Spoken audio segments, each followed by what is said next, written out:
వృత్తాంతముల గ్రంథము 22వ అధ్యాయము. మరియు దేవుడైన యెహోవా నివాస స్థలము ఇదే అని, ఇశ్రాయేలీల అర్పించు దహన బలులకు పీఠము ఇదే అని దావీదు సెలవిచ్చెను. తరువాత దావీదు ఇశ్రాయేలీల దేశమందుండు అన్యజాతి వారిని సమకూర్చునని ఆజ్ఞ ఇచ్చి దేవుని మందిరమును కట్టించుటకై రాళ్లు చెక్కు వారిని నియమించెను.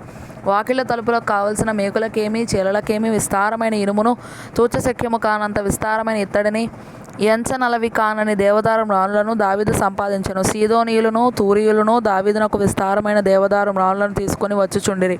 నా కుమారుడైన సొలొమోను పిన్న వయస్సు గల లేతవాడు.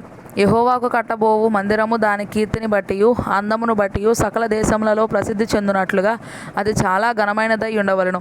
కాగా దానికి కావలసిన సాధన రాశిని సిద్ధపరచెదనని చెప్పి దావీదు తన మరణమునకు ముందు విస్తారముగా వస్తువులను సమకూర్చి ఉంచెను. తరువాత అతడు తన కుమారుడైన సొలొమోనును పిలిపించి ఇశ్రాయేలీల దేవుడైన యెహోవాకు ఒక మందిరమును కట్టవలసినదని అతనికి ఆజ్ఞ ఇచ్చెను.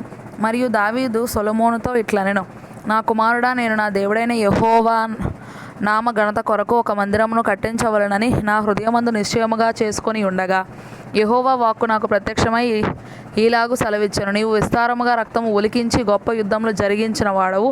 నీవు నా నామమునకు మందిరమును కట్టించకూడదు. నా సన్నిధిని నీవు విస్తారముగా రక్తము నేల మీదికి ఓడ్చితివి. నీకు పుట్టబోవు ఒక కుమారుడు సమాధానకర్తగా నుండును.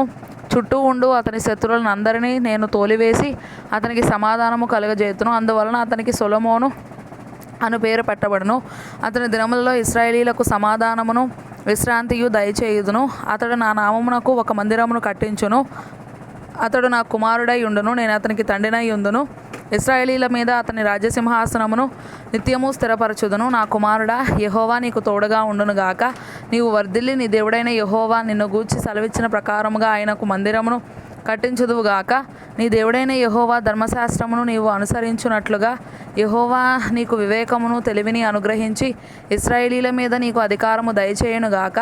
యెహోవా ఇశ్రాయేలీలను గూర్చి మోషేకు ఇచ్చిన కట్టడల ప్రకారముగాను ఆయన తీర్చిన తీర్పుల ప్రకారముగాను జరుపుకొనుటకు నీవు జాగ్రత్త పడిన ఎడల నీవు వృద్ధి పొందుదువు. ధైర్యము తెచ్చుకొని బలముగా ఉండుము.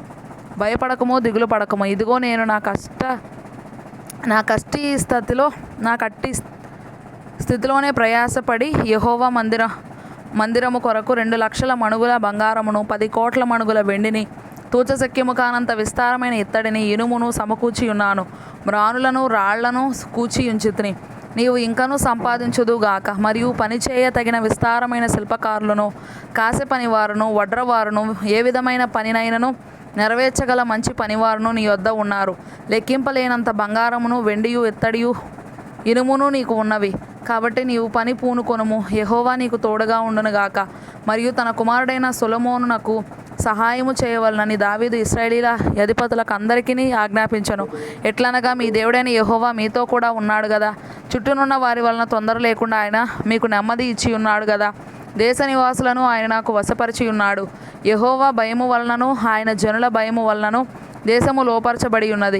కావున హృదయపూర్వకముగా మీ దేవుడైన యెహోవాను వెదకుటకు మీ మనస్సులు దృఢపరచుకొని ఆయన నిబంధన మందసమును, దేవునికి ప్రతిష్ఠితమైన ఉపకరణములను ఆయన నామము కొరకు కట్టబడు ఆ మందిరంలోనికి చేర్చుటకై మీరు పూనుకొని దేవుడైన యెహోవా పరిశుద్ధ స్థలమును కట్టుడి.